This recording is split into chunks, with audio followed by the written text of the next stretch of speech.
Hello peoples, welcome back to another episode of World of Warcraft Dungeon Progression Challenge. Today is episode 20, the big 2-0. So, today's episode is going to take place in Coilfang Reservoir, more specifically the two dungeons, two of the four down here, Slave Pens and Underbog, in that order. Now, as is usual for the videos, I gotta explain what the rules are for Dungeon Progression Challenge, for those that don't know. You start out with a naked character at max level, and you try to run all the dungeons up to Cataclysm's Dragon Soul Raid, collecting gear upgrades only from those dungeons and nowhere else. And basically the objective is to see just how far you can get. Okay, so once you emerge after swimming through the tunnel, you got 3 tunnels to go through. 1, 2, 3, and 4.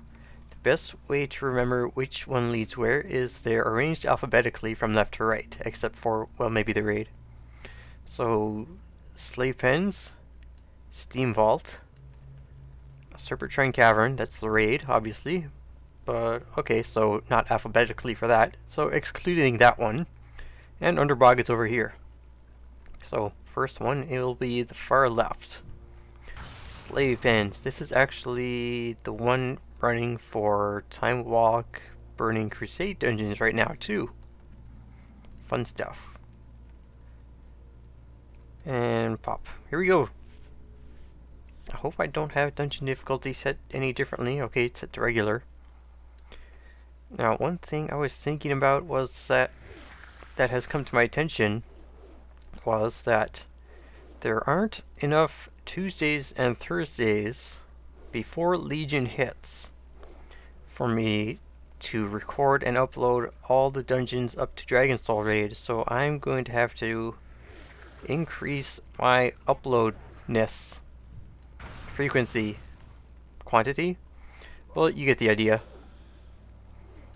So I may end up uploading maybe 3 or 4 of these videos a week so I can get it done faster, just to make sure I get things done before Legion. Now, usually I've been doing videos recording the day before they're uploaded, but that won't work for Legion because once the patch hits, I think 7.0, then there are going to be all sorts of character and class changes that, you know, things might not play the same way as they did before the patch. So I could be able to clear certain content a lot more easily. And, you know, it just would really skew the results. Oh, alright. So, heading from the entrance to the dungeon, it's straightforward, but through here you can head on this side of the divider, or that side, and you want to head up into this room. Take a right, and first boss menu with the Betrayer. Is that his name? Yep, the Betrayer, not Illidan, is the first boss. He patrols up and down the ramp. He's a shaman. He puts down totems, healing totem, stone skin totem. There's a Nova totem that you don't want to attack right away because melee will get hit by the explosion that'll happen when it's destroyed. And, well, you could just let it go off. Tanks can just pull him away from it and let it expire naturally. So once you're done with him, you head up the ramp, head up either side of this area, and then cross the bridge after that. Now for heroic dungeons, I'm going to do all these dungeons on regular and then do them again on heroic. But, you know, I'm not sure if people actually want to watch the same dungeons over again. Like, I'll do the 10 or 12 or whatever dungeons it is, and then do the 12 again. Not sure what people want to see or would be really effective. And what's more, the level 70 dungeons on regular, they drop almost the same level loot as they do on heroic. So that would be giving me 2 chances at loot. I don't know. It's different for Wrath of the Lich King, because heroic and regular max level dungeons drop different loot. I could show you Steam Vault, for example. Burning Crusade, Steam Vault, normal loot. Let's see. Well, Fury Warrior, for example, and then heroic. No, let's go all loot. Okay, normal. There's everything. See, Super Crest Lightstaff, Rocket Ripper, Mask of Penance, and then there it is, same thing again. Life Staff, Rocket Ripper, Mask of Penance, but there's only a couple items added, like Wrathtide Longbow, 2 epic wrists, and an epic pair of pants. So, besides the epic items, the only change to loot is... Oh wait, what was I gonna say? Besides the epic items, the rest of the loot is the same. But damn you, Rockmar, running away, I need to kill you. And get this place over with, and so I can start the next one. I got a lot of videos to go through. A lot of dungeons. Now for raids, I am thinking of doing the hardest one first. Because I don't know why. Well, I could do the same approach as I do with heroics. Like start with the easiest one and work my way up. Any loot? Nope. But if I do the hardest one first, yeah, the loot is pretty much the same. Like I said in one of the previous videos, stats on loot throughout all difficulties are pretty much the same. Oh, sure. Hey, I didn't do anything to you, you're neutral. So I can show you here in the dungeon journal. Let's see. Raid, Dragon Soul, normal, Eurostage, the Unsleeping, Scalpel, 10 intellect, 5 haste, whatever. And then I do heroic, 10 intellect, 5 haste. There's no difference. So, yeah. Okay, so once you've made your way to the final boss room, a lot of people just go straight for him. But a lot of groups really don't seem to remember or care to rescue, what's his name again, Bite up here. And when you do, a group of Naga appear and come and attack you, and once that's over with, you can speak to Bite to ask him to bestow upon you a nature resist buff, which will help with the boss. Quagmiran? Don't know, names. Not a lot of green loot. Oh, we got this guy. He does a cone, poison breath, some poison dots on players, stuff like that. So you can see why the nature resist buff would help. Male shoulders. Oh well, no loot. Okay, on to the next one. Underbog. One quick thing. If you're running back through the dungeon manually to turn in quests, or you know, it's run Underbog, whatever, like I am, you can just jump across this river behind Rockmar the Crackler and jump up this bridge, which is the first room. You will save a lot of time that way, and besides, you can't really jump up this part here. Okay, Underbog. Here we go. Into the far right tunnel that leads you into the dungeon. Here's your quest givers. Ta-da! Tissue. Underbats. Oh yeah, Tissue. He gives you a quest that sends you to gather Sanguine Hibiscus. They drop from mobs, but they can also be found throughout the dungeon, highlighted by a red glow. Keep an eye out for them. These Underbog Shamblers, the blue ones, they enrage when they first notice you, and then it wears off early. Like, it's sort of the opposite of what you're used to seeing. Mobs would enrage when low on health. Instead, these guys enrage right away. So you make your way out immediately to this big open space where there's a lot of things roaming around. Careful not to pull too many.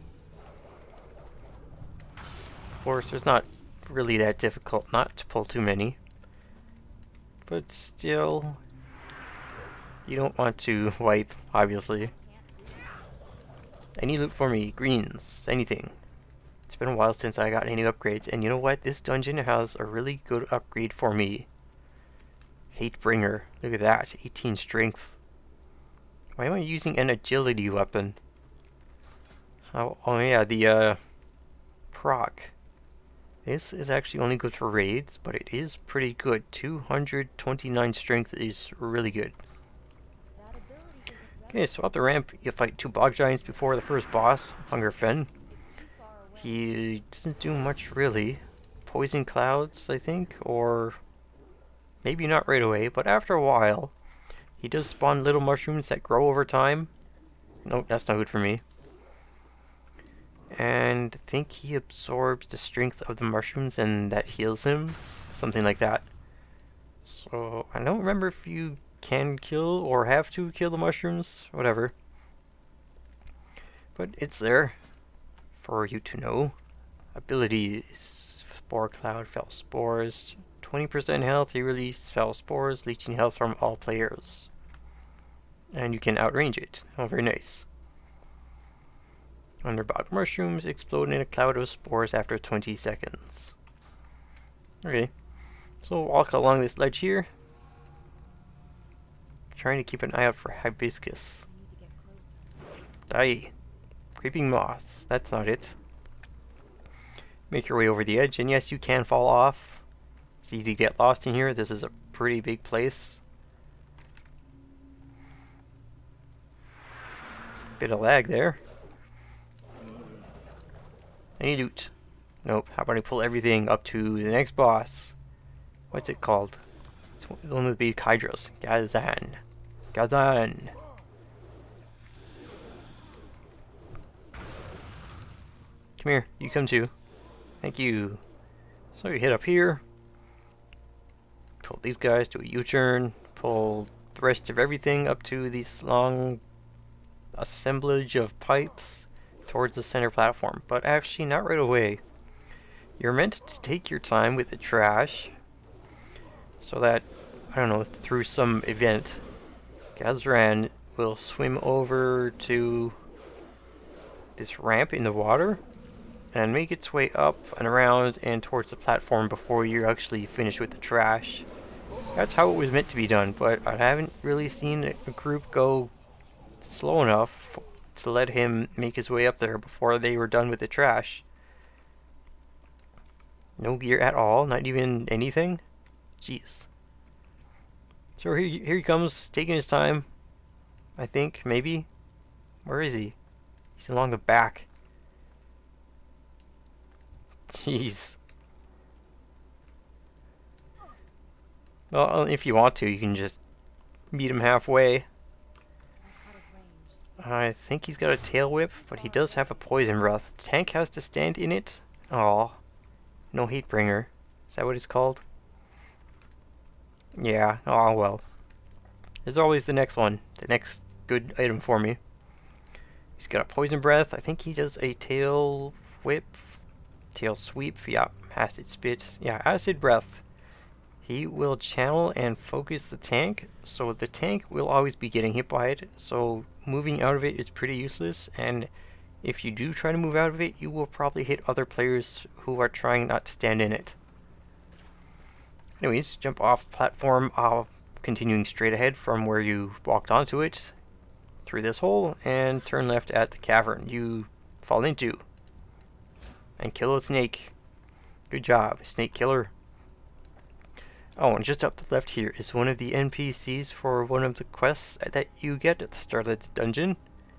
He's stealth, so you may have to walk up a bit to reveal him. This hallway is full of bugs and stuff. Fenrays and needlers. Any loot? Pheromone samples. One of these sells for a lot of gold. You know, relatively. Gold, more like silver. Which one is it? Oh, there it is. Yeah, Nociceptor sample. I don't know, 1 gold does seem like a lot when you're running earlier stuff, because, you know, early in the game you don't get much gold or treasures or very impressive things in most games when you're starting out. Okay, and third boss, Swamp Lord Musselek. Seems he has brainwashed or tamed Claw, another NPC that you have to rescue or meet for that same quest. What's with all the daggers? So speak to him, you'll get your criteria finished, and he really likes to sit on the hibiscus right here. So how to get it? What if I zoom in or turn the camera around? Or you could try and snag it during the boss fight or right before he sits down. What a jerk. I don't want no Tauren butt plants. Nope, leather, intellect. Pow. Mobs in here are starting to get high health. Something to be, I don't know, worried about. But, well, challenging. More fun, I guess. And final boss is around this corner. The Black Stalker. He will pick up and toss players around. Also does a chain lightning. Maybe one other thing. A upgrade? 2 sockets. So, let's see. I did gem that one item I got. 4 strength. So 2 sockets, I'd be putting 8 strength on it, but I lose 8 strength anyway. So, no change in strength. I would lose crits and gain armor and stamina. So, not an upgrade. Almost. Just barely. Oh well. Okay then, this has been episode 20 of World of Warcraft Dungeon Progression Challenge. If you liked this video, leave a like. And if you want to follow along with this series or anything else on my channel, you can subscribe as well. I'll just jump down here to get to the entrance of the dungeon, turn in your quests and your shrubberies. And I will see you next time for Auchindoun and what else am I running? No, not Auchindoun. Auchenai Crypts and Mana Tombs. Alright, till then, be well, stay well, and farewell.